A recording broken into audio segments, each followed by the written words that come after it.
Tuesday, the 17th of June 2025, and you're tuned into Daybreak Live right here on Dominion Television, your companion for a powerful start to the day. Good morning and welcome. I am Oluwayemi Adelakun. Absolutely, Yemi. A refreshing morning to all our viewers across the country and beyond. We are broadcasting live from the heart of Ibadan, Oyo State, where the weather is cool this morning, the rains are steady, and the stories are intense. Hello, I am Samson Balogun. All right, thank you. Yes, Samson. And we have quite the lineup for you this morning, from breaking stories making the rounds to deep dives into the issues affecting everyday Nigerians. Daybreak Live is fully loaded today. Coming up first is Daybreak News, a swift but thorough rundown of top national and international headlines. We'll keep you updated on the latest political moves, economic updates. Exactly, and after that, it's time to flip through the newspaper headlines and front page analysis. We'll be taking a look at what's making waves on today's papers, from The Punch to Daily Trust, Vanguard, The Guardian, and others. What are the editors prioritizing? What's between the lines? We'll break it all down for you. All right, then comes our big story of the day, and it's one that hits close to home and shakes the conscience of the nation. We are turning the spotlight on the insecurity crisis and the tragic killings in Benue and Plateau states. These incessant attacks on innocent citizens have stirred outrage across the country. Exactly. The situation has become deeply alarming. Citizens are crying out. Religious leaders, including the Pope, have raised concerns, and civil society groups are demanding urgent government action. Calls for a state of emergency or even presidential resignation have echoed far and wide. All right, joining us in the studio to unpack this crisis is human rights activist and public affairs analyst Abiodun Bamigboye. He's been on the ground, engaging with communities, and brings both perspective and passion. You don't want to miss that conversation. And from there, we'll take you to the sport desk for all the latest updates in the world of football, athletics, and more. The Super Falcons, the Olympic qualifiers, and of course, the international scene. We've got you covered. Yeah, absolutely right. And if you're watching us from home or on the move, remember you can join the conversation online. Tweet at us using the hashtag Daybreak Live, or send us your thoughts via WhatsApp. We'll be reading some of your reactions live on here. Exactly. All right, grab your tea, your coffee, or your cocoa, whatever works, because this Tuesday morning is about to be insightful, engaging, and impactful. Let's kick off this journey together. It's Daybreak Live right here on Dominion Television. As we said earlier, you can be a part of the conversation by dropping your comment on all our social media platforms. Don't forget to subscribe to our YouTube channel. It is at Dominion Broadcast. And of course, on X, it is at Dominion Cast. On Instagram, Facebook, and TikTok at Dominion Broadcast. You can also watch us live on our website, www.dominion.org.ng. Good morning to you once again, Yemi. Good morning, Samson. Good morning. You look stunningly beautiful today. Thank you. I guess I'm going to get a jacket that actually looks just like yours. I mean the color. No, that's fine. All right, let's talk about NIMET this morning. All right. There has been, predictions as regards what the weather tends to look like in the next few days. And some people have actually not followed what NIMET has been saying, and some have actually stayed glued to, their phones, their TV sets, looking out for the weather prediction from NIMET. But then, if we actually need to talk about how significant is, what NIMET says to the people, especially the warnings given to people, especially in riverine areas, as regards what it tends to look like if it floods in those areas. And places that have experienced, floods in the recent months. And then I feel like looking at the predictions, I mean, they are mostly right. I mean, recall that last week, they predicted something. Yeah, and then 3 days on the bounce, there will be rainfall, and exactly. Boom. Yeah, exactly. And then I feel like people should actually, follow these predictions and then, inculcate it into the activities of the day, and it's going to help a lot. Okay, we can also talk about, some of the precautions that has been read out by NIMET. And then I have this one that says the public should take adequate precaution as strong winds may precede the rains in areas where thunderstorms are likely to occur. Yeah, and that's true. Some places have actually experienced that lately, especially when it's about to rain. The heavy wind that actually comes, that precedes the rain. Actually, sometimes it causes a lot of havoc and disasters around some places. But then, if all these things are put into consideration, I think lives and properties will be safe. Exactly. Another one says the public should ensure that loose objects are fastened to avoid collision and avoid driving under heavy rain. This one is very important because some persons, in a bid to get to a place very fast and they tend to drive under that heavy rain. Please look for a proper place to park. And as a matter of fact, if you notice that the rain is getting, heavy, is not going to stop anytime soon, and then you are noticing some strange things, just come out of your car, look for a safe place to hide. Aside from actually driving under heavy rainfall and then the roads are flooded already, there's a chance you might not even see clearly while driving, when it's raining heavily, because most of the cars we have out here, they do not have, heaters. And then when you are driving and then your windscreen is, shielded by, it actually tells you that you cannot see clearly, and while you are driving and you are cleaning your windscreen, there becomes a problem. Your attention is divided. Yes. That you have serious issues while driving. And also, NIMET predictions also allows for risk of disaster reduction. It helps you reduce disasters. Once you know, okay, these are things we should do, these are things we should not do. Sometimes they do tell people, do not dump refuse on waterways. These are ways you can actually people take that for granted a lot of times. They do that a lot of Let's times. talk about, disconnecting electrical appliances, from electrical socket as well. Some people, when they leave the house in the morning, they leave everything they leave on, it that way. and then they come back, they see that a lot has happened. We can always watch that. Also, let's talk about the airline operators. They are advised to actually get the airport's specific weather reports. Before you take off. That's for aviation safety. Exactly. If you are, especially for people in that sector, they know they actually take NIMET seriously as regards predictions. Exactly. They know you cannot fly an aeroplane if the weather is not good. So it means that you are risking the lives and properties of people on board. So it means that at one point or the other, when NIMET, these are agencies, parastatals, NIMET actually get across to much earlier. Look, there will be kind of situation per time. So you do not have to fly at this time. So don't risk it, because a lot of persons, they want to just say, okay, we can just risk it. Yeah.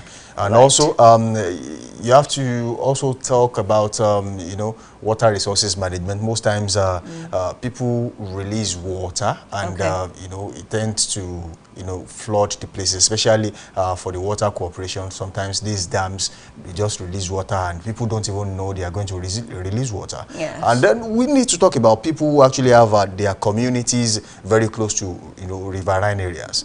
Sometimes you get to hear things like, this is our father's land, we cannot leave this place. And you tend to risk your life if you do that. If you don't leave the place. When it's about to rain, when the rainy season is around the corner, you can just excuse yourself, be somewhere else, and then I've when seen some all that is videos, over, on social media, whereby there was a particular lady where in a room, the water was actually very much, and then she was still staying there at that point in time. Imagine. And then there was a way she was cooking, she kept her stove, up there. Exactly. I don't know if you saw that video. She floated her stove. That's serious. That's serious. Aside from the fact that the government does, sensitization as regards what to do and what not to do, okay, the people should also be wary of decisions they take as regards how they do things. So exactly. It means that when the government says, or NIMET says, these are things you should do, you should also be looking out for your own life too and properties of people around you. So if you have the information, warn people around you who do not have access to the information. Exactly. But then, it is what it is in Nigeria. The government still has to do a lot of sensitization. And people must put in their efforts as well.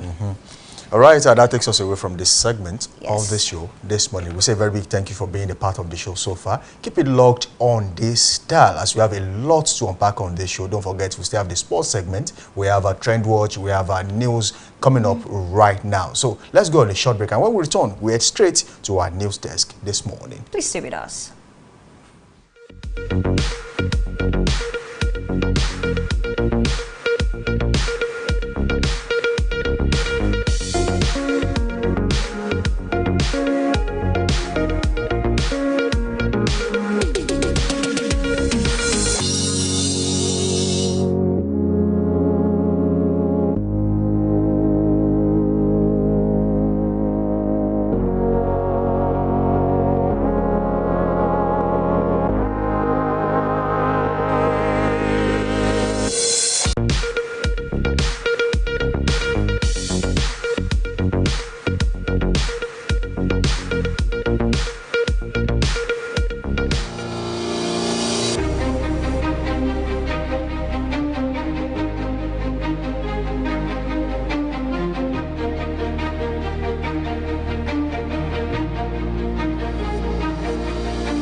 Good morning. This is Daybreak News on Dominion Television. My name is Oluwayemi Adelakun. President Bola Tinubu has condoled with the people of Benue State over recent killings, calling for peace and unity. Tinubu promised to visit the affected communities to show solidarity and support. After speaking with the state governor, he urged residents to manage anger and frustrations peacefully, noting that Nigeria is one family living in different rooms. The National Emergency Management Agency, NEMA, has confirmed that coordinated attacks by unidentified gunmen have triggered a humanitarian crisis in Benue State, with 6,527 people displaced, including lactating mothers, pregnant women, and elderly persons. NEMA in the post on X noted that the most recent attack occurred in the early hours of Saturday at Yelewata community in Guma local government area, where armed assailants attacked unsuspecting residents, killing and injuring dozens. The agency said casualty figures remain inconsistent due to the volatile security situation and limited access to affected areas. Justice Yusuf Alilu of the Federal Capital Territory High Court FCT admitted that the former governor of the Central Bank of Nigeria, CBN, Godwin Emefiele, to bail of 2 billion naira in a fresh charge of property fraud. The Economic and Financial Crimes Commission, EFCC, filed an 8-count charge against him in respect of the disputed 753 duplexes in Abuja. Following his plea, his counsel, Matthew Boka San, applied for bail, which was not opposed to by the prosecution counsel, Rotimi Oyedepo San. Oyedepo, however, asked the court to expunge some paragraphs in the bail application, and the court granted that. The Federal High Court in Abuja has rejected the federal government's request to issue an arrest warrant against the suspended senator representing Kogi Central Senatorial District, Natasha Akbuti-Duagan, following a failure to appear in court for arraignment in an alleged defamation suit. The presiding judge, Justice Muhammad Umar, delivered this ruling after the federal government counsel, David Kaswe, informed the court that the charge had been served on a lawyer earlier that morning in the courtroom. Justice Umar stated that as the senator had not previously been served with a charge or a hearing notice, it was inconceivable for her to have appeared in court. Oyo State Governor Seyi Makinde is set to coronate the new Eleruwa of Erua, Prince Adebayo Adegbola. In a statement released by the State Commissioner for Information and Orientation, Dotun Oyelade, in Ibadan, the state capital, it said that the grand ceremony is scheduled for Saturday, June 28, 2025. Oyelade added the coronation ceremony has been confirmed by the State Commissioner for Local Government and Chieftaincy Matters, Ademola Ojo. Oyo State Government, through the Director General, Oyo State Mineral Development Agency, Abiodun Oni, while on inspection to the site of recent rock slide incident, has cautioned residents of Igbeti, Olorunsogun local government to avoid activities near the rock slide until it is deemed safe, noting that the state government has been coordinating with local authorities, including the local government and traditional institution, to take necessary actions. The chairman, Olorunsogun local government, Honorable Kasim Olayoju, who was represented by the vice chairman, Honorable Adetoro Adebola, said that the local government has taken steps to disseminate information to residents and is working on erecting a barricade to prevent people from accessing the area. Also, the Onigbeti of Igbeti land, Oba Bashir Abioye, lauded the Oyo State government for taking necessary steps to prevent loss of life. Recall the rock slide incident Igbeti occurred on 7th of June 2025.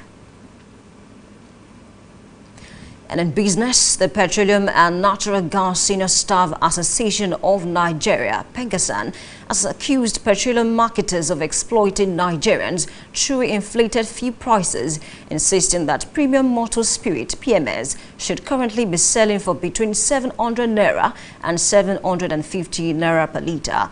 While speaking at a press conference in Abuja, PENGASAN President Comrade Festus Osifo lamented that despite a significant drop in the price of crude oil from around $80 per barrel to about $60, the pump price of petrol has not seen a corresponding reduction, remaining around 900 naira per litre. Osifo also attributed the unjustifiable pricing to the failure of the Nigerian Midstream and Downstream Petroleum Regulatory Authority (NMDPRA) to carry out its oversight duties effectively. You can visit our website on www.dominion.org.ng to watch us live and interact with us. You can also follow us across our social media platforms: Facebook, Instagram, TikTok, YouTube and LinkedIn at Dominion Broadcast and X at Dominion Cast. That's Daybreak News. I am Oluwayemi Adelakun, saying thank you for watching and good morning.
right, thank you for staying with us on Daybreak Live.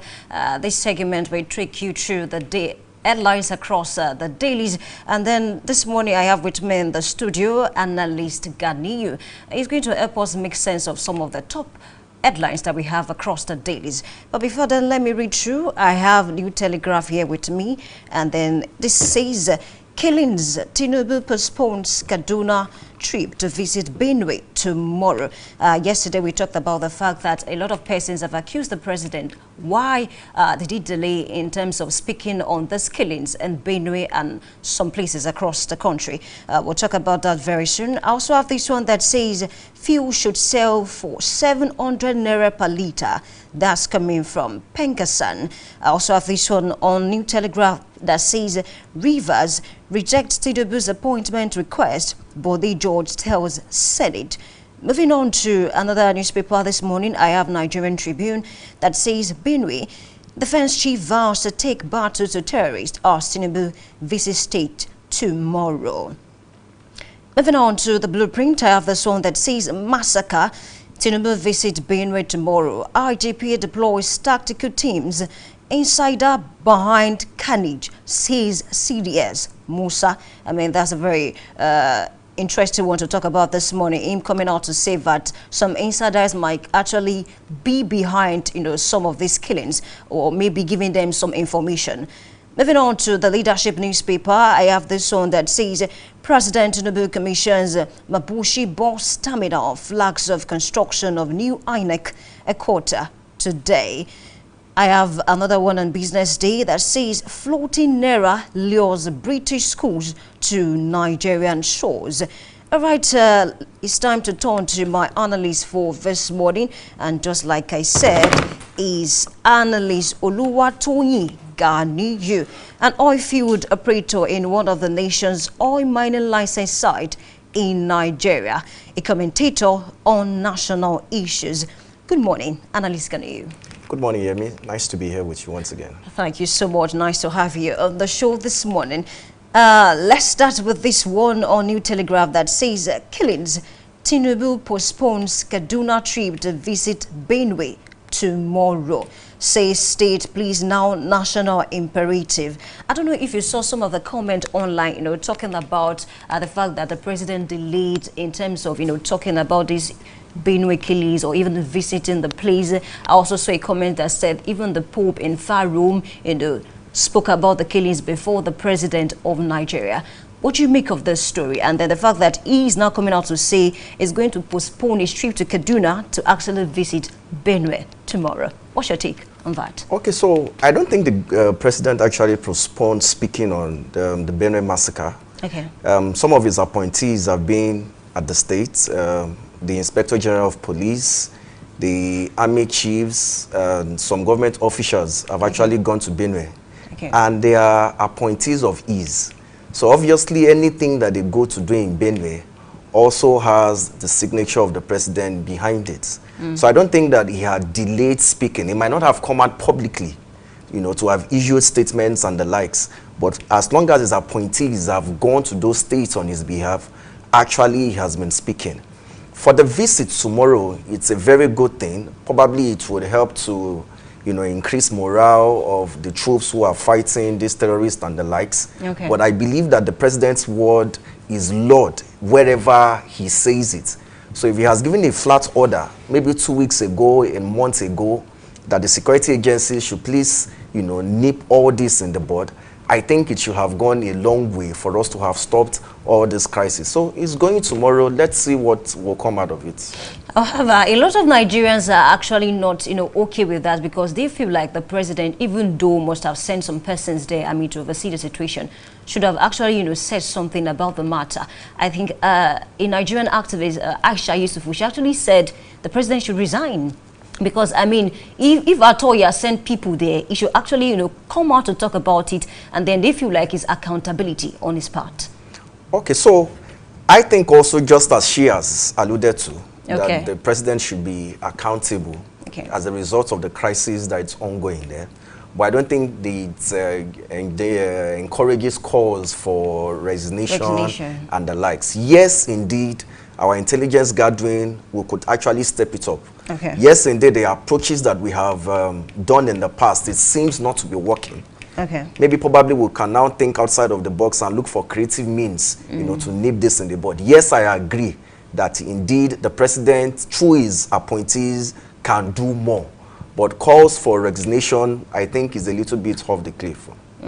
Okay, another headline is also talking about the fact that some insiders might actually be given information, I mean, to these Evers, and then that's why, you know, they say they are coming and they eventually come and then they kill people, they burn houses, you know, children and women. I mean, what do you make of this? I mean, looking at the fact that if some insiders can actually do this, I mean, to their own people, what does it speak, I mean, of humanity?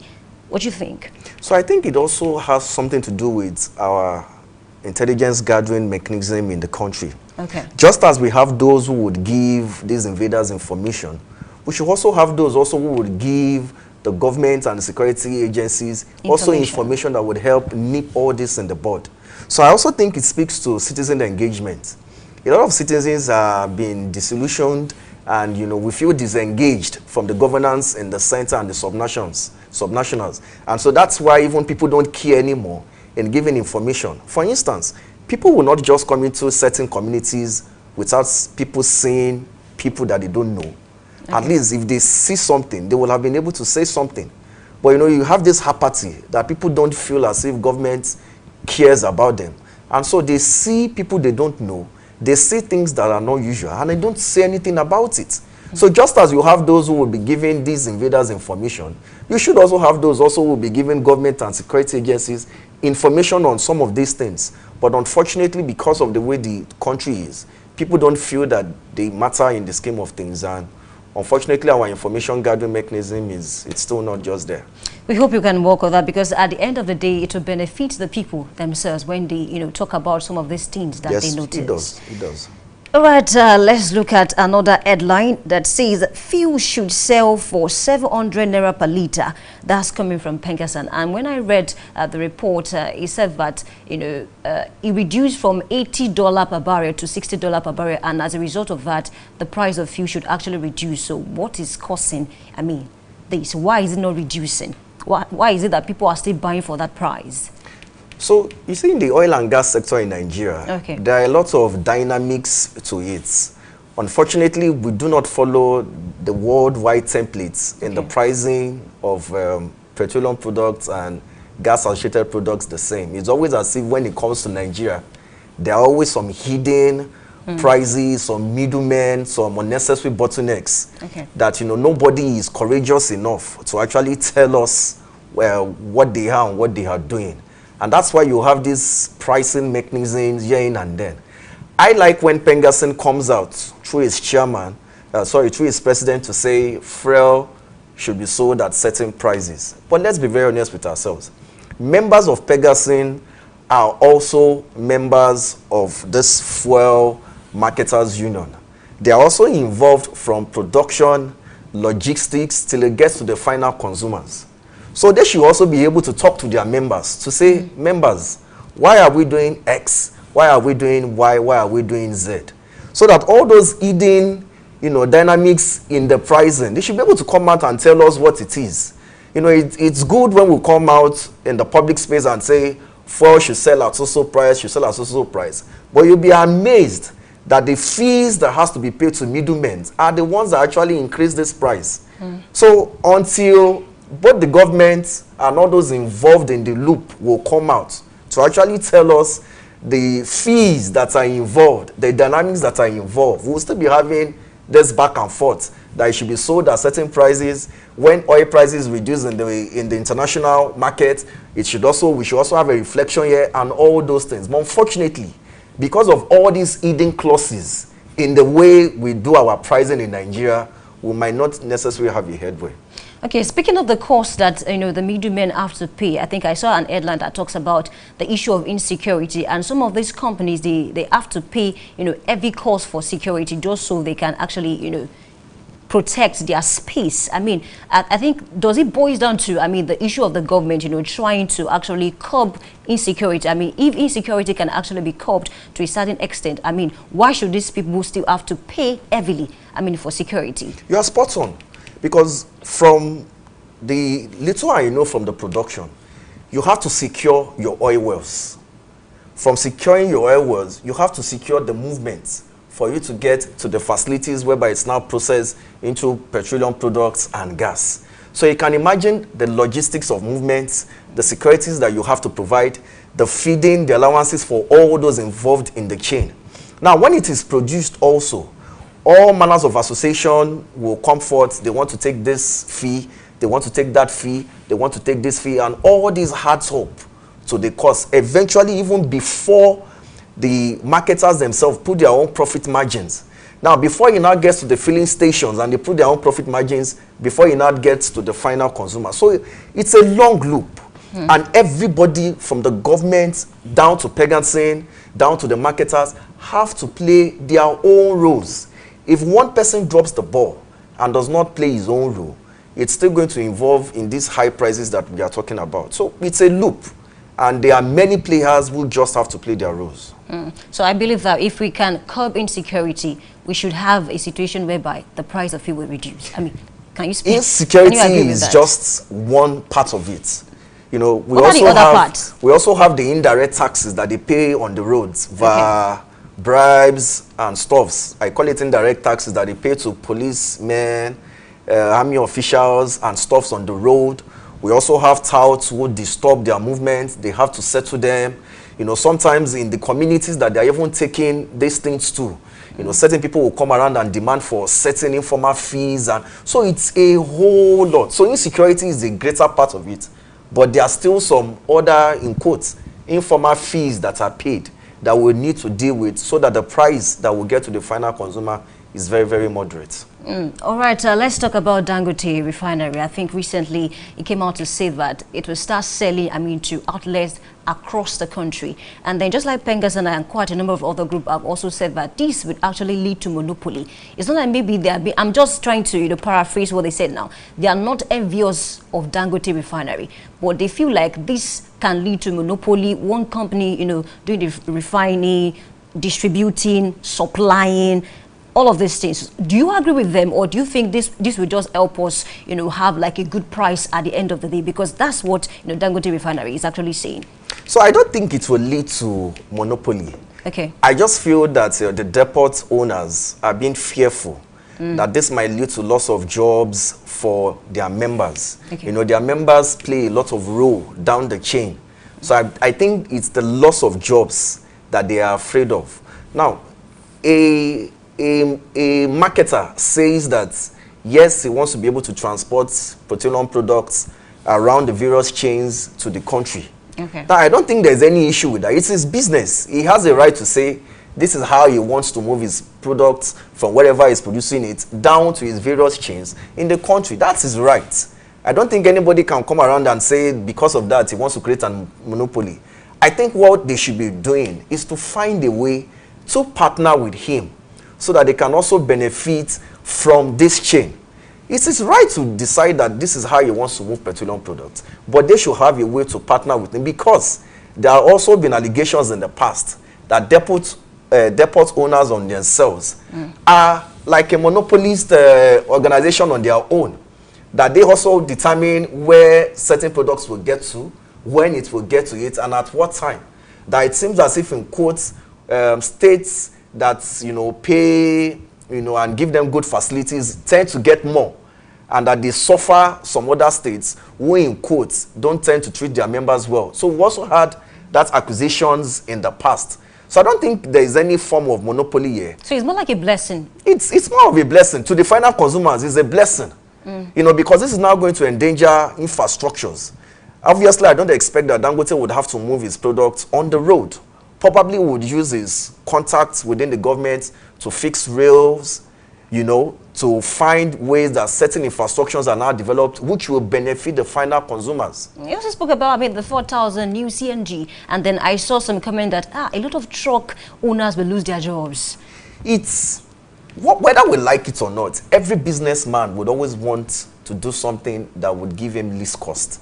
For Dangote, he has done his business models and found out that on the long run, CNG will be a cheaper alternative for him. You can't fault him on that.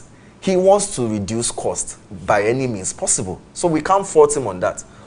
All I think that the truck owners, the depot owners can do is to now find a way of partnering with commercial banks and all the banks that federal government have said that will give soft loans for CNG conversion, and see how their members can also benefit so that they can also be involved in the chain. You can't just stop a businessman from looking for least cost or now to move his products all over the country. There's nothing you can do about that. All what you can do is to find ways to be involved in the chain so that you can also benefit. Okay, so do you think if this is not handled properly, it might actually lead to scarcity at some point? I don't think it will lead to scarcity because, to be very honest with you, even the we are told that the refinery has a potential for 650,000 liters per day. Yeah. For me as a person, I don't think we consume that much in a day.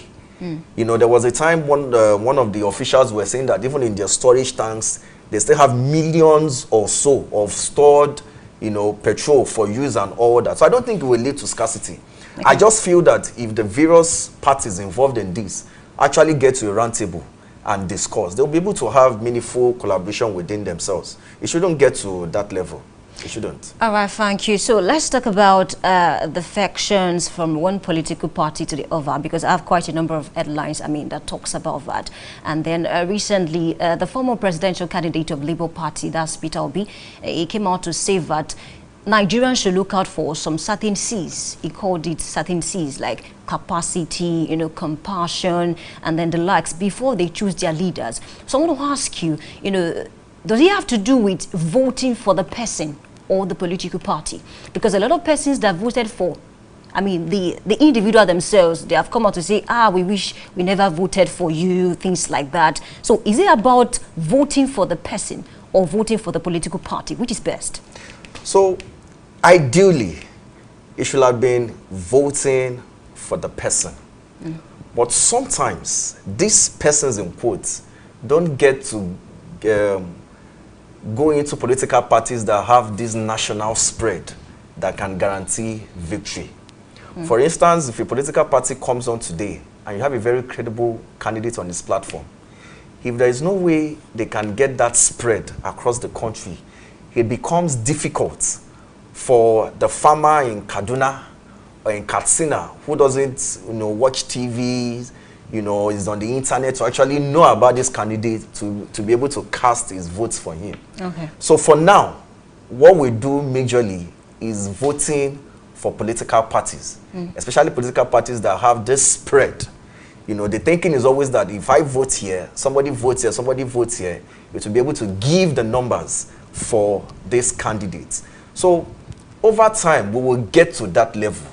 But for now, it's still about voting for political parties. And that's why you have these defections. Everybody wants to go to a party that has the national spread. Everybody wants to go to the party that seems for now would guarantee his daily bread tomorrow and for the future. Nobody is talking about party ideologies. Nobody is talking about party values and the likes. Everybody is simply looking for that party that has the spread. Would you say nobody is talking about national interest? Nobody is actually talking about national interest. What we have now are personal interest. You know, you've had people who spoke about certain policies in the past that a political party, you know, was doing. And nothing has changed. And you're not going into the said political party that you condemned its policies in time past. So the question is, what has changed?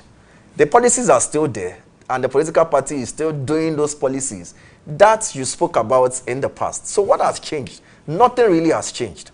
It's just that everybody is just going for their personal interest and seeing where their personal interest will align. So they're all looking for a political party that has a national spread, that seems, in quotes, to be spreading the dividends of democracy also, in quotes. And that's what we see happening. No ideology whatsoever.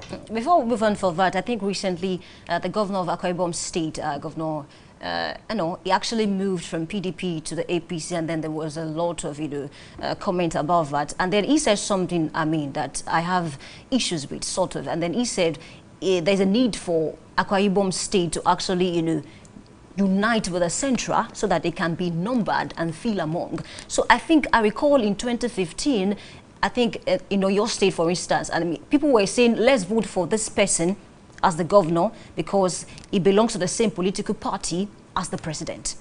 So is it that at this point in time in Nigeria, we say we practice democracy? People cannot actually vote for someone outside of the political party of the president and still enjoy some of this benefit. So it speaks a lot to political nepotism that we have around us. I simply cannot understand why somebody would claim that it is when you vote for the party at the Central, that's when you would enjoy more dividends of democracy. Akwa Ibom State, for instance, has been doing very well over the past 8 to 9 years. Their location has been very, very huge. We see some of the projects that their governors have been able to do. So you keep wondering, what else do you want to, by allying with the center? At least Akwa Ibom has one of his sons as the third powerful person presently in Nigeria as the Senate president. Okay. So what else do you want when you say you still want to get to the center? I think there are a lot of personal political interests, on that play beneath that the public might not be aware of. Not necessarily aligning to, that you want to be a party in the center. There's always this notion that when you are aligned to the party at the center, you will enjoy more benefits, you will enjoy more things. But recently, at least the recent example we have is Benue State. That was the excuse that was given, that it was because this crisis actually started even towards the end of the tenure of the past governor, Governor Otom, who was in PDP. So it was said then that if it was in APC, things would be better, the crisis would be more managed. But now, we have an APC governor in Benue State, and it seems as if the crisis is even escalating by the day. So it's not necessarily true. I think it's just some political personal interest that certain people have. They just come out to the public and say they want to align with the center, which is not always true.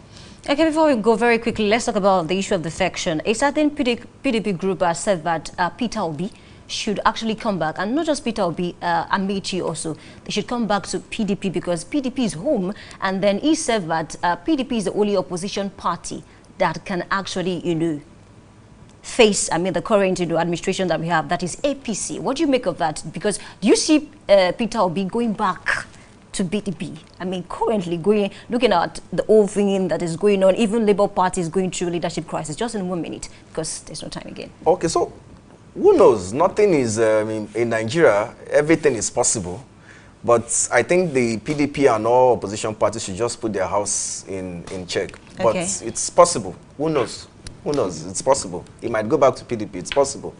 In Nigeria, nothing surprises me anymore. Looking at, some surprises that we've seen in the last few months. Nothing surprises me anymore. In Nigerian politics. It doesn't surprise. He could just come tomorrow and say some ideologies, blah, blah, blah, and he wants to go back to the PDP. It's his right and his choice. Nothing surprises him. He could, though I doubt it, but who knows? He could, because politicians are fond of just moving from one party to the other. So he could. All right. Thank you so much, Analyst Toyin Gani, for being a part of the program this morning. It's always nice to have you on board. Thank you very much. Thank you for having me. All right. The conversation continues, and it doesn't end here. Thank you for being a part of this segment. It's time to move on to a big story with Samson Balogun. My name is Oluwayemi Adelakwan. I'm saying good morning once again.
Good morning and welcome to Daybreak Live. This is the big story, where we bring to light the present issues shaping our nation's realities. Today we turn our attention to a deeply troubling matter, and that is insecurity in Nigeria, with particular focus on the recent wave of killings in Benue and Plateau states. These are not just statistics, they are lives lost, families shattered, communities displaced, and future cut short. Samson Balogun is my name. Now, insecurity has become a haunting refrain in the daily lives of many Nigerians, especially in the North Central region, Benue and Plateau. Once known for the agrarian wealth and cultural richness, are now frequently in the headlines for the wrong reasons. Violent attacks, armed invasions, and gruesome killings. From questions around land disputes to ethnic and religious tensions. And this inability of security agencies to act swiftly, the crisis continues to deepen. Today we seek answers. What is fueling these attacks? Why has it become difficult to forestall them? What is the government doing or failing to do? We'll speak with experts, community leaders, and concerned citizens to unravel this grim reality.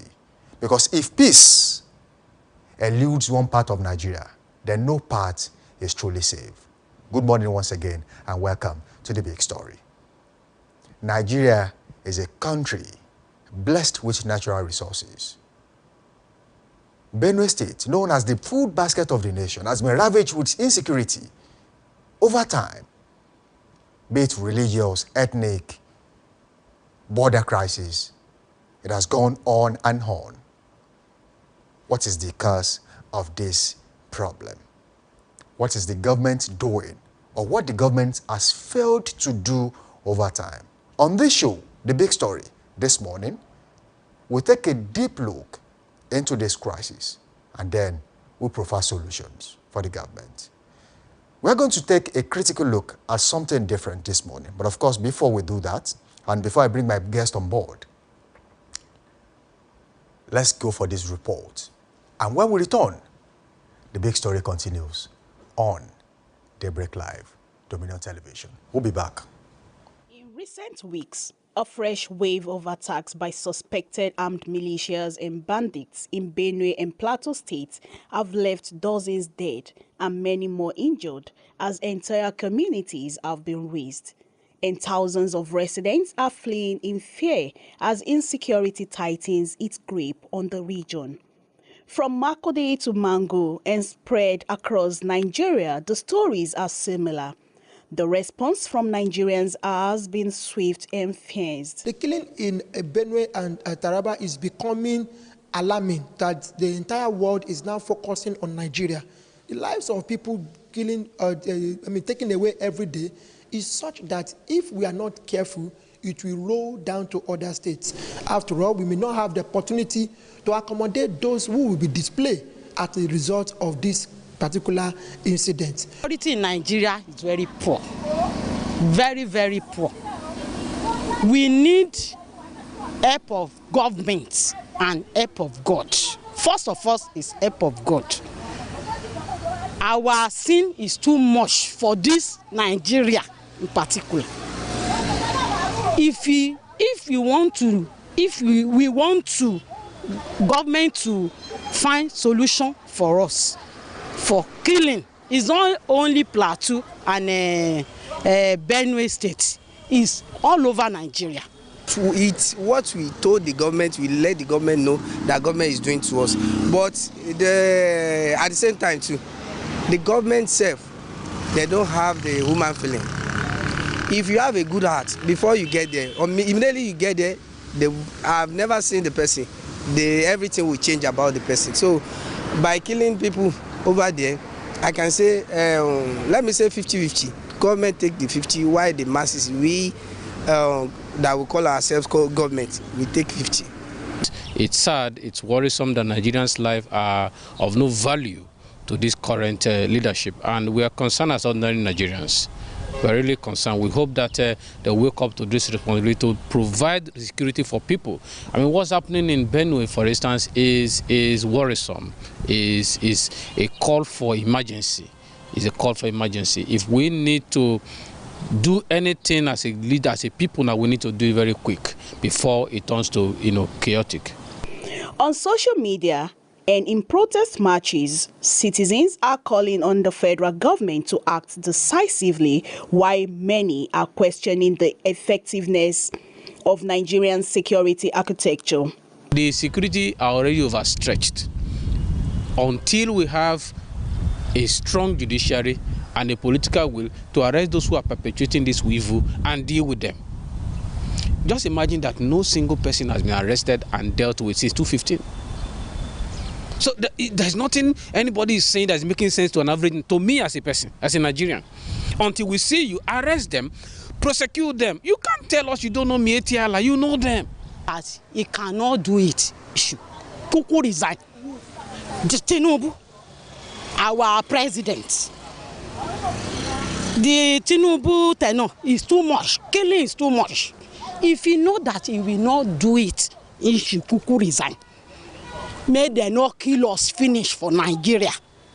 As at now, we should have had a state of emergency in both Taraba and Plateau states, and the presidency focusing and making sure that the people behind the camera in Plateau state, making the people there going down the 6 feet down every now and then, are investigated and brought to book. Despite repeated assurances from the presidency and the defense headquarters, the attack continues, and Nigerians are calling for a total overhaul of Nigerian security apparatus, including better funding, local intelligence collaboration, and the possible deployment of special forces to hotspot regions. As pressure mounts, the question remains how many more must die before Nigeria wakes up to stop this bloodshed. Aino Grace, Dominion News. That was Aino Grace. The question is, how many more must die before the government does something? Have you seen footages from Benue and Plateau States? Have you seen pictures from Benue and Plateau States? It's a gory sight. There are pictures, there are footages you wouldn't want to see again. This is Nigeria. The people are complaining. The people are calling on the government to put an end to insecurity in the country. But then, eventually, the people are calling on God to do what is ordinarily meant to be done by man. When will this end? When will Nigeria get it right in terms of security? People are calling for the resignation of the president. You saw the footages yourself. When will Nigeria get it right? A quick rundown of the security architecture in Nigeria, and of course the security apparatus. Nigeria is blessed with men and women of intelligence. But how did it get it right and wrong when it comes to intelligence gathering? Don't forget, the Nigeria Army, the Nigeria Police, NSCDC, the Nigeria Immigration, the Customs Service. Yes, even with all this, some states are still bearing the brunt of what some call the ineffectiveness of governance. Which way? Nigeria. Now, if the people are calling for the resignation of the President of the Federal Republic of Nigeria, then the question is, when did insecurity start in those areas, in that part of the country? I'm sure it did not start 2 years ago. 2013. No, it started way before then. It is not peculiar. Insecurity is not peculiar to Benue and Plateau states.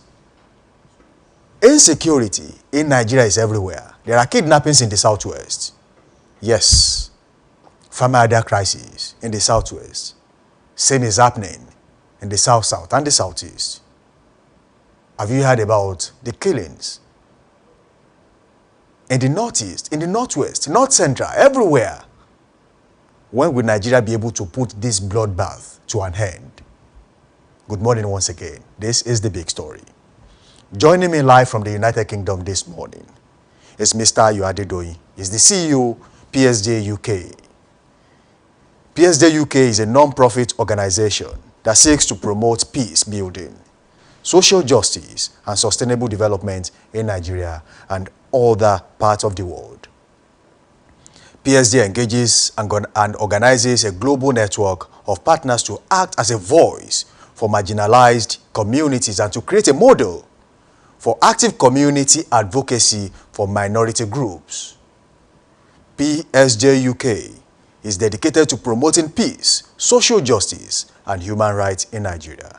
Good morning to you, Mr. Ayo Adedoyin. Good morning. I hope you can hear me clearly. Good morning, Mr. Ayo Adedoyin. Looks like the network is not that clear. We are going to get it right on this show, and there's a lot to talk about. When we talk about advocacy, when we talk about sensitization, and of course, when it comes to teaching the people on how to speak up, there are people who have made it their responsibilities to make sure that Nigerians are able to say what it is, say it as it is, as regards what is happening in their communities and of course what is happening to them. Most Nigerians are moving away from their communities. They are migrating. Of course, you can say you cannot stop urban rural migration or rural urban migration. But of course, there are so many things that should be done. Mr. Ayo Adedoyin is online from the United Kingdom. He's the CEO, PSD United Kingdom. Good morning to you, Mr. Ayo Adedoyin. Hello. Good morning to you. Okay. We'll keep trying until we get it right. Now, we'll talk about roles and the mandate of PSD UK on this show, and the series of meetings they have had with the governor of Plateau State and the stakeholders when it comes to security in the country. And at what pace do they intend to work so they can get it right? Good morning, Mr. Ayo Adedoyin. Hello. Okay. Now, we'll talk about how PSD UK has been involved as regards sensitization in Benue and Plateau State and other parts of the country, especially around the world, because they are not limited to Nigeria alone. This is a body that has made it their responsibility to make sure that the world sees what is going on. This is a body that has made sure that they bring relief to the people of Benue State. The recent attack, there has been protests. And then there are questions as regards the competence of governance or government in that part of the country. If that is to go by, the president has promised to visit Benue State tomorrow, cancelling scheduled arrangements. But then the people are asking questions. Is it necessary for the president to be in Benue State before the security apparatus in that state can forestall insecurity? Tinubu to visit Benue tomorrow. IGP deploys tactical team. Where was the tactical team before now? Now, the insider, there's a rider. You can check that story on the Blueprint newspaper because we are using this to corroborate the fact on this show. Tinubu visits Benue State tomorrow.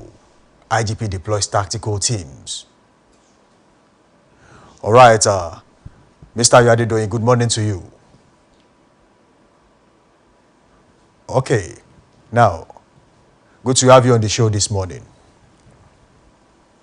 Thank you. All right. You are the CEO of PSG UK, and your body, the organization, has been doing so much for the people of Benue Plateau and other parts of the country where they have had security challenges. Now, could you briefly explain the role of your organization in amplifying the voices of marginalized communities affected by insecurity in Nigeria and beyond? Yes, thank you. Good morning. The PSJ UK is primarily seeking to mobilize the massive Nigerian diaspora to contribute our voices to these issues that you are discussing. We're recognizing the fact that the people in these marginalized communities are truly voiceless. And it is only occasionally that these things hit the headlines. Some of the challenges that you are seeing that are hitting headlines this morning, this couple of days in Benue State, has been happening quite regularly. But it is only because it has hit the headline that, like you said, IGP is deploying tactical team. The president is visiting Benue. So is he going to visit Plateau tomorrow? Is he going to visit another part of the Middle Belt or the Northeast or the Northwest every single day for there to be a resolution? No, this requires all of us. We have to raise our voices collectively. Both Nigerians, friends of Nigeria. The first responsibility of any government, whether it's federal government or state government, is to protect its people. And if the government cannot do that, then it should cease to be the government. Let people who can protect people rise up and take that role. And if the government is for the people, then the people have to demand that, no, we want to be alive, whether in the rural parts of Benue, Plateau, or anywhere else, or even in the urban parts. It's nice and easy to sit in a place and feel comfortable that, oh, something's happening somewhere else, as though that thing is not creeping closer and closer towards where you are. So PSG UK is saying that Nigerians abroad also have to add their voice to this discourse. Okay, now, how has PSG UK been involved in recent cases of violence in Plateau and Benue State, especially on the recent killing, the massacre that happened a few days ago? Well, first thing to note is that we have a network of representatives in the grassroots across these states, across various states of Nigeria. So we're not necessarily dependent or relying on information that comes from government sources or indeed that comes from the media headlines, because they are not necessarily all accurate. And what we're saying is, or what we're doing, is taking that information that we are receiving from the grassroots and using it to engage the apparatus of state, the powers that be, but also using it to inform ourselves so that we are targeting our interventions appropriately. In addition to that, we're also recognizing that we have a role to play in providing succor to people who are affected by this crisis. And so we do the little that we can. Unfortunately, the crisis is running and outpacing our little efforts. So we're looking to strengthen our efforts so that we can have greater impact. Okay, and now, from your engagement with these communities, how would you assess the government's response to their plight? Not very excited about the government's response because I'm not fully aware of the government's response. The strategic comms around what is happening or not happening is not great. It's only because the young people poured out onto the roads, blocked the roads between Makurdi and Naka, that all of a sudden you are having the president cancelling his schedule.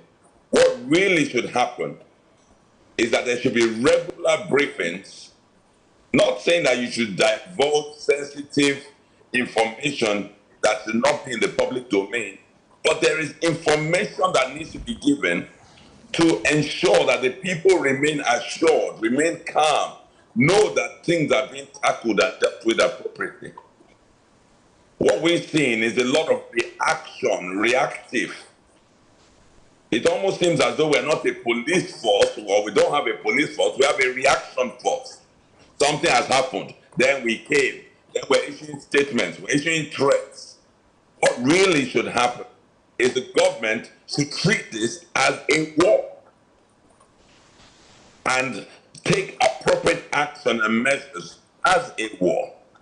200 people killed in Benue State, much more than the number of people that were killed in the current ongoing conflicts between Israel and Iran, where fighter jets, ballistic missiles are involved.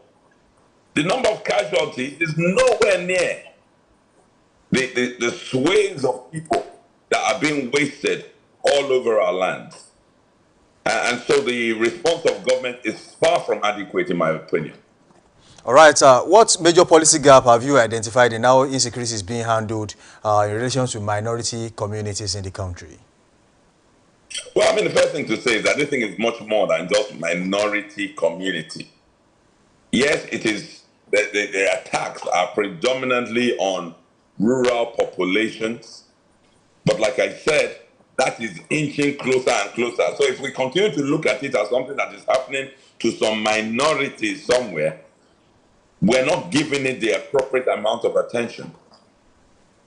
But the policy changes that are required are some of the things I've mentioned.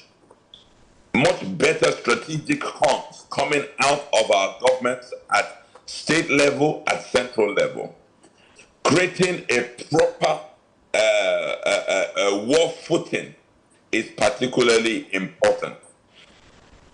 Talking about the middle belt being the food basket of Nigeria, policy intervention should include how is it that we're not going to have all of our farmers displaced into urban centers looking for handouts when they should be farming to feed the nation. So these are the sort of areas that we are particularly advocating on from a policy perspective. All right, how you have engaged these people, you know what exactly is going on in Benue State as we speak. And then I want to ask you, how are they coping or resisting the current wave of displacement in that part of the country? Not adequately, because they're not being results. Because as a people, we are not really providing as much assistance to our fellow human beings. So, of course, they're doing the best that they can, moving from one place to the other, but the level of help and resistance, the intervention from the state emergency or indeed the federal national emergency is woefully inadequate.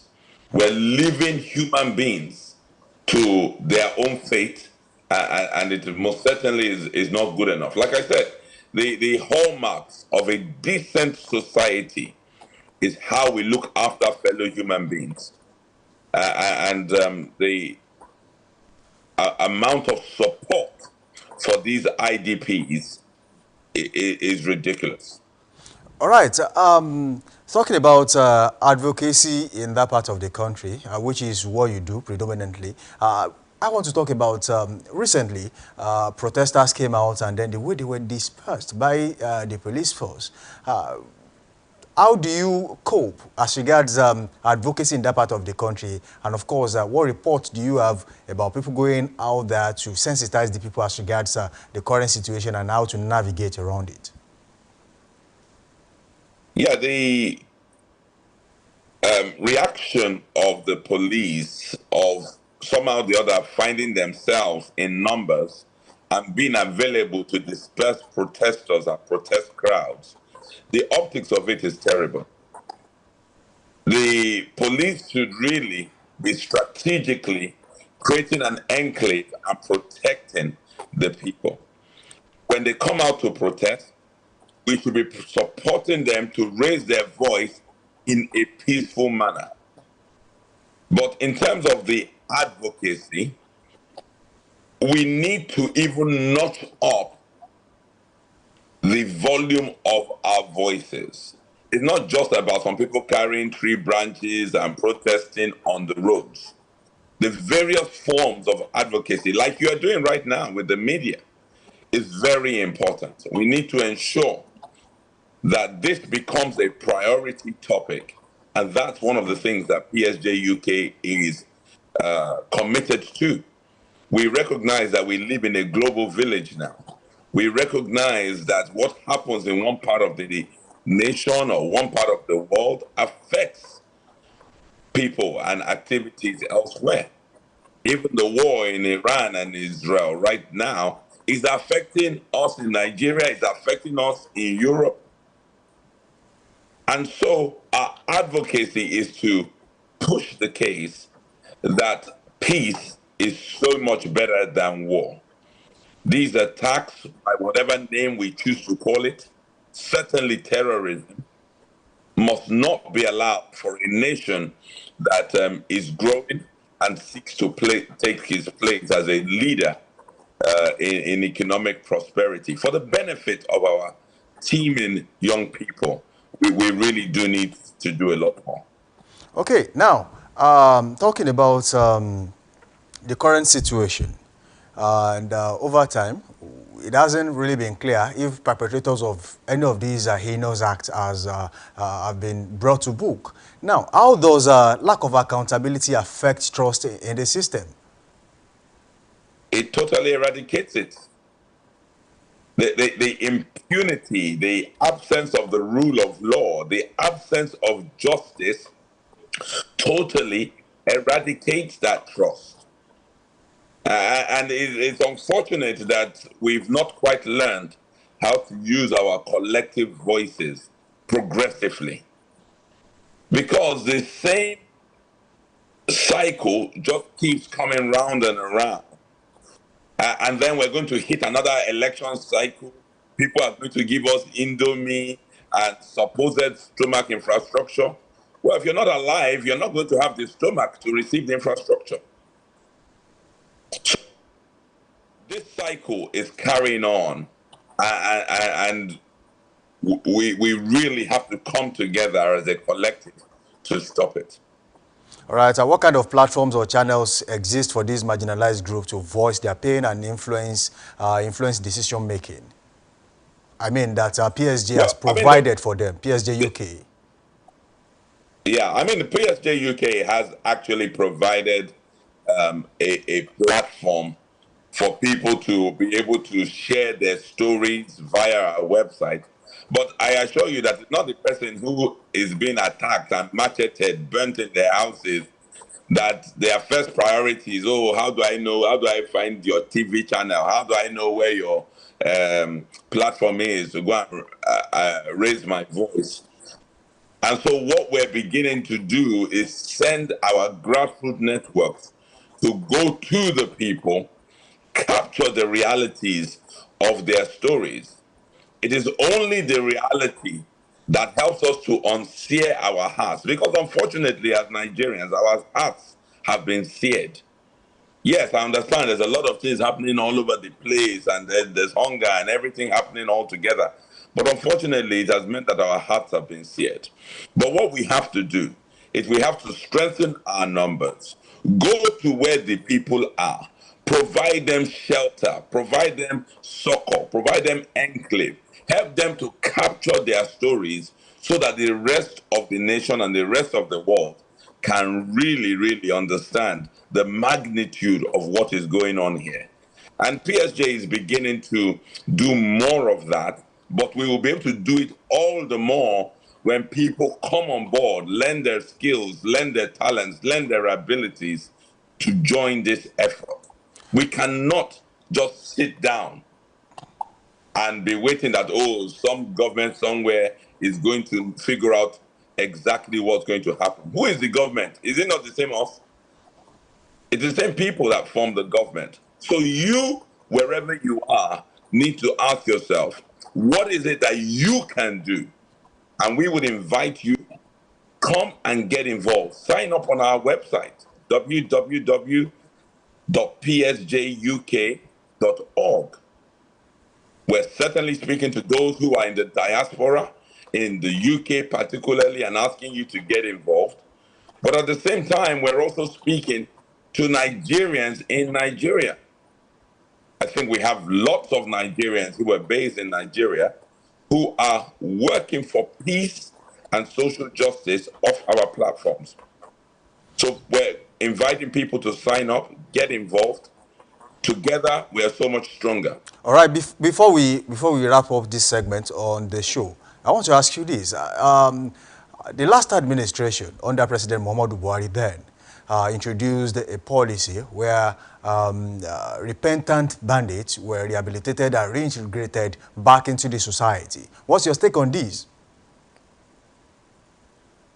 Well, I mean, the general concept of forgiveness, repentance, reintegration, most certainly is a concept you would expect as a pastor that I'm fully aligned with. However, it must not be a shooting of ourselves in the foot. How repentant are they? How strong is our reintegration practices and processes and programs? In a scenario where you have truly de-radicalized people who really did not have a choice but get involved in these programs, where that is happening, in principle, it has sense.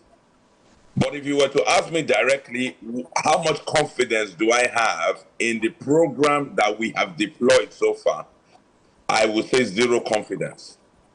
I somehow suspect that we are wasting money in supposed de-radicalization programs and recycling the same people back into doing more radical atrocities. Because otherwise, back to my statement on strategic comms, the fruits and benefits of these DDR programs really should have been presented to us by now. Okay, now let me ask you this before we go.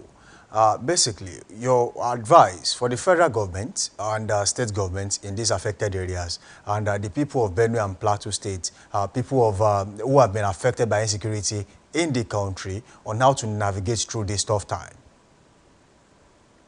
Well, the people of Ukraine know that they are at war and they are responding appropriately. The people of Gaza, the people of Israel, the people in the Middle East, they understand that they are on a war footing and are taking the appropriate actions, whichever side of the fence they are. My advice to the federal government is to understand that we are at war for the future of our nation. And for any government that is genuinely interested in the life and livelihoods and welfare of its people, the government must rise up, put the nation on a war footing against insecurity, injustice, impunity, instability, and lack of peace. Only then shall we be able to move towards economic prosperity, which we all desire as well. Thank you for being a part of the show this morning. Good to Thank have you you very on the much show. for having me on. We do hope next time we'll call you to discuss further on this topic. You'll be here. Many thanks. Thank you so much. All right, I have had with me on the show this morning Ayo Adedoyin, the CEO, PSG UK. PSG UK is a non-profit organization that seeks to promote peace building, social justice and sustainable development in Nigeria and other parts of the world. PSG engages and organizes a global network of partners to act as a voice for marginalized communities and create a model for active community advocacy for minority groups.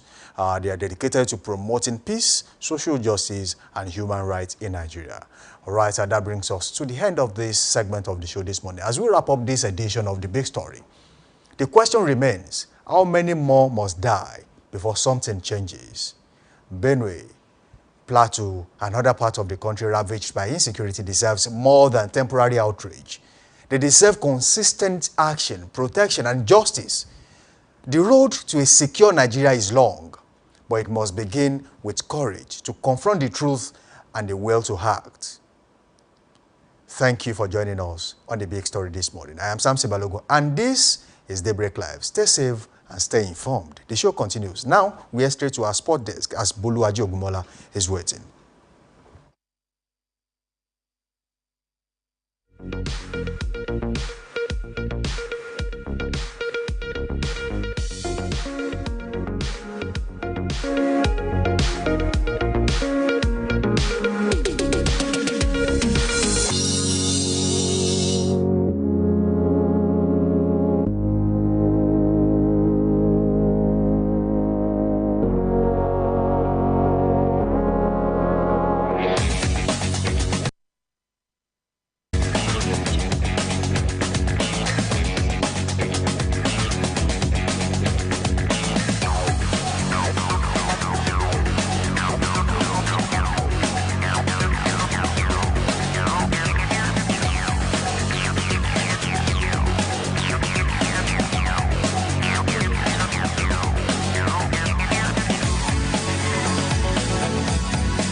Good morning to you. Many thanks for joining us on Daybreak Sport.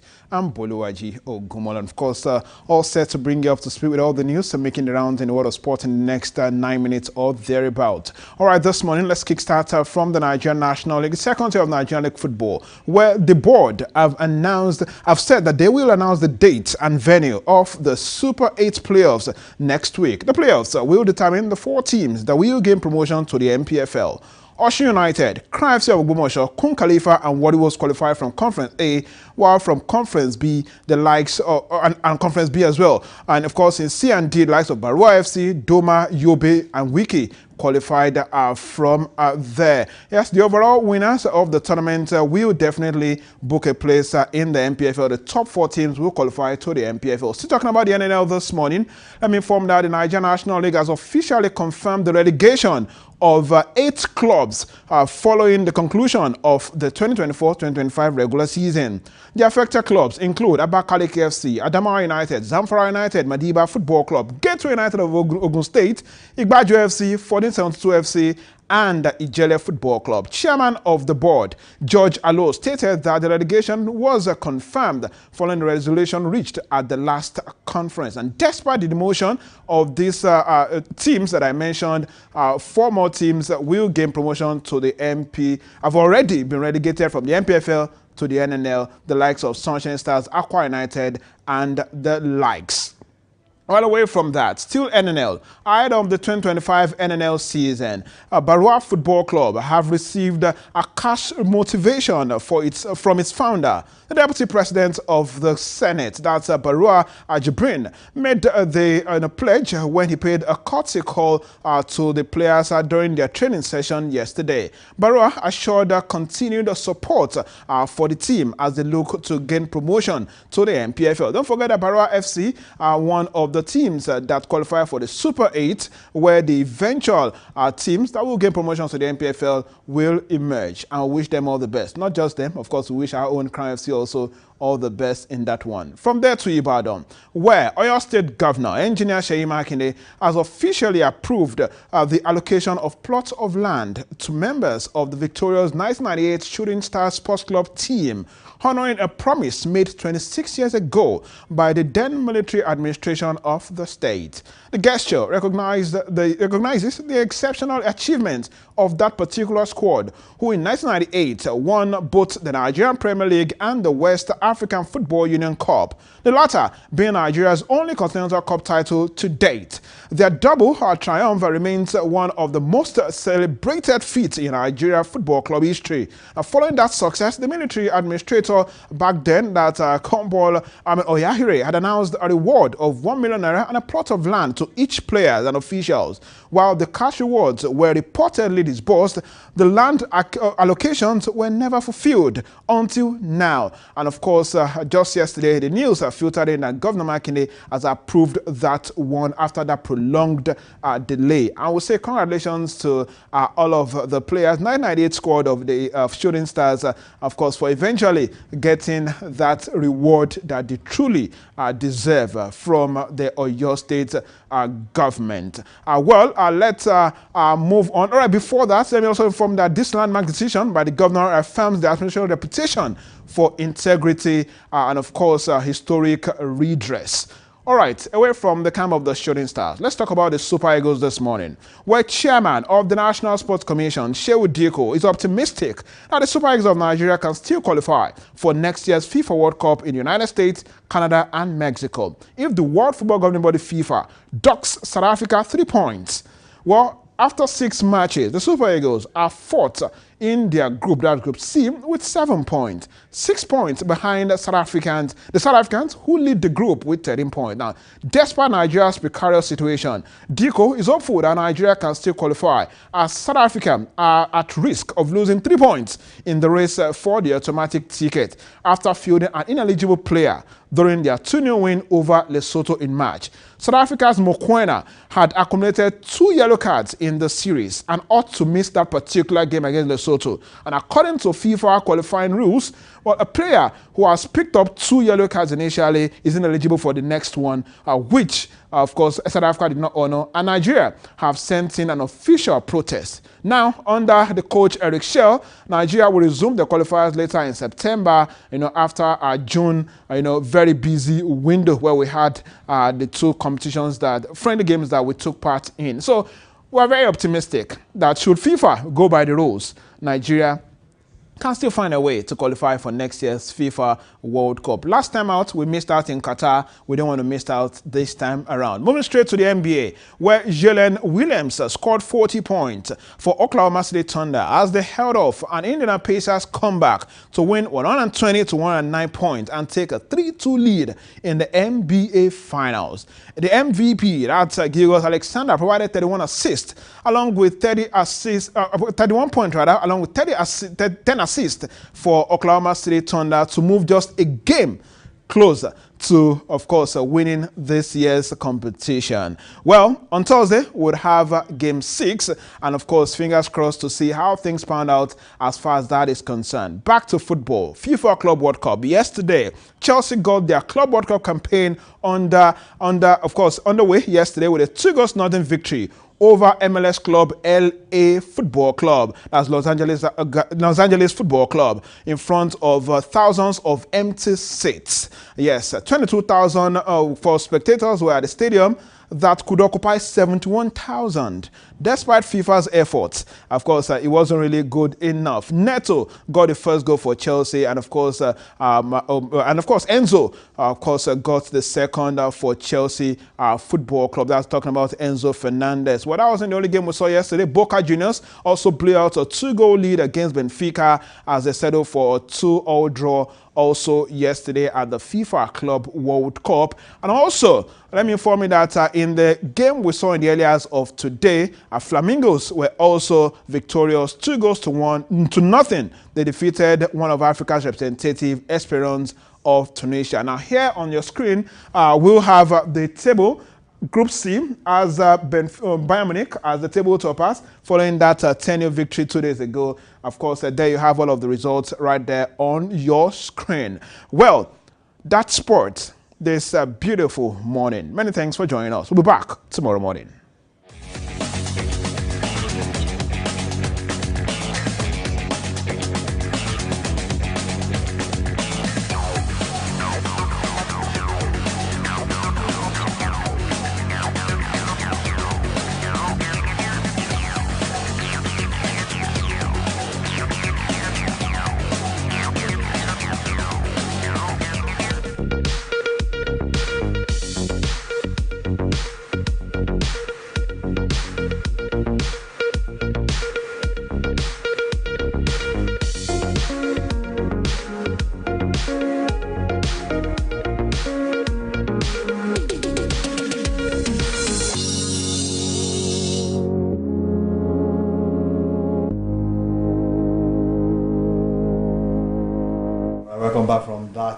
break. That was Daybreak Sports with Boluwaji Ogunmola. The show is still Daybreak Live right here on Dominion Television, your channel of choice. Don't forget, you can keep the conversation going by linking up with us on all social media platforms. On YouTube, make sure you subscribe to that channel. Drop your comment there, and we are definitely going to read them. It is at Dominion Broadcast. And on also social media platforms, Facebook, Instagram, and TikTok, it is at Dominion Broadcast. And on X, formerly Twitter, it is at Dominion Cast. All right, you can also watch us live on our website, www.dominion.org.ng. I still have with me in the studio this morning, Yemi Adelakun. With her, we'll be doing justice to trending stories on social media, and this is Trend Watch. Exactly, as you have with me in the studio this morning, Samson Balu. Okay, well done, well done, well done. Okay, no problem. All right, on Trend Watch today, we have quite a number of interesting stories. Yeah. The first one is talking about an actress, Anita Joseph. Yeah. You know, she replied, a follower who told her to get surgery instead of using waist trainers to cinch her waist. I mean, see, sometimes people really need to know where to stop. I mean, you should know your boundaries. Exactly. There are some things that really do not concern you. This is how people pressure other people to do things they wouldn't want to do ordinarily. I recall there was a lady, I don't know, about a few years ago, she actually did a surgery and then there were serious complications and she died. She died. I mean, this is how they bully people on social media, and eventually they will end up doing what they really do not want to do. And then talking about her, she actually gave, you know, a frantic reply saying, yes. See, look. This person made the wrong The first thing she said is, the question is, Auntie, close your eyes and do surgery than stuffing yourself in a waist trainer. And then she replied and said, God forbid. Now, so your generation don't like good things. You think I wear waist cinchers every day in my life? Jealous? I mean, this actually boils down to jealousy. With this scuffed body God gave me, exactly. Now you need surgery. Your heart, waist, tummy, and mouth.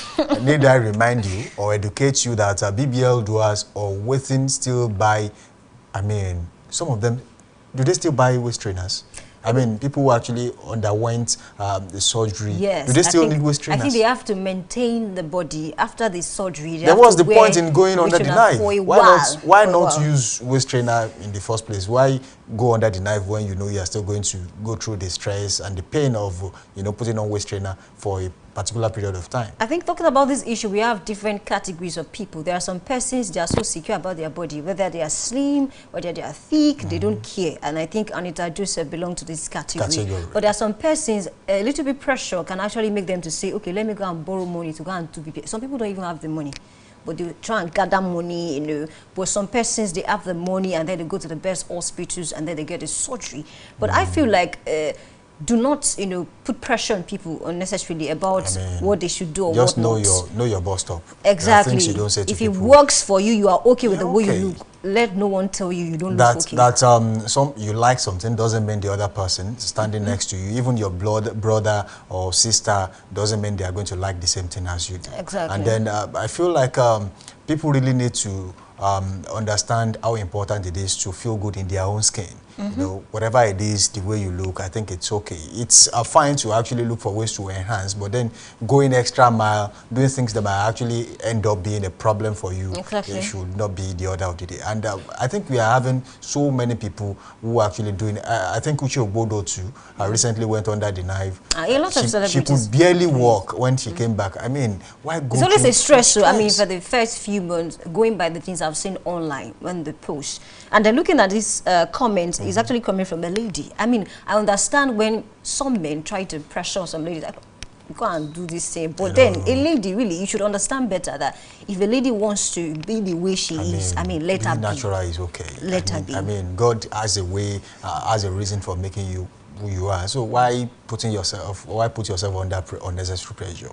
Well, it's actually your choice to be under pressure. I've seen celebrities disable their comment section when they felt it was too toxic for them and they couldn't, you know, cope with it. Some persons don't even respond. They don't even respond. They don't respond. And that should be something people should emulate. You don't necessarily have to read all comments. As long as if they are fine, yes, you can go through them. But if they are toxic and then they can push you into depression or make you do things you really wouldn't do on a good day, I mean, please just stay off. Click on the block button. Block button straight up. That are giving you issues. That should not give you a headache. Let's take the comments here. Goody Bay says Goody Bay says you people should learn to keep your opinions, especially about other people's bodies, to yourself. I mean, that's just it. Exactly. And then I have another comment here from I am Wendy, saying, now them go still drag if the surgery didn't go well. Just like I said, I don't want to mention some names because I've seen some celebrities that actually did this surgery. And when they post pictures, it's one-sided, you know. I mean, the election on both sides were not evenly distributed. Can you say it was in a way that lopsided. is not so obvious?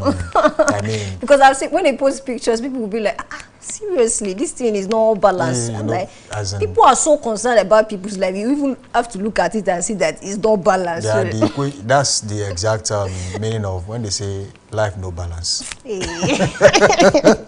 Don't leave me. Okay. She's Precious says, so every female celebrity is meant to undergo surgery. I mean, seriously, that's just it. I mean, we have a lot of celebrities that decided not to do anything surgery, and they look good. They are good the way they look, and they don't really want to do any body enhancement to feel better. See,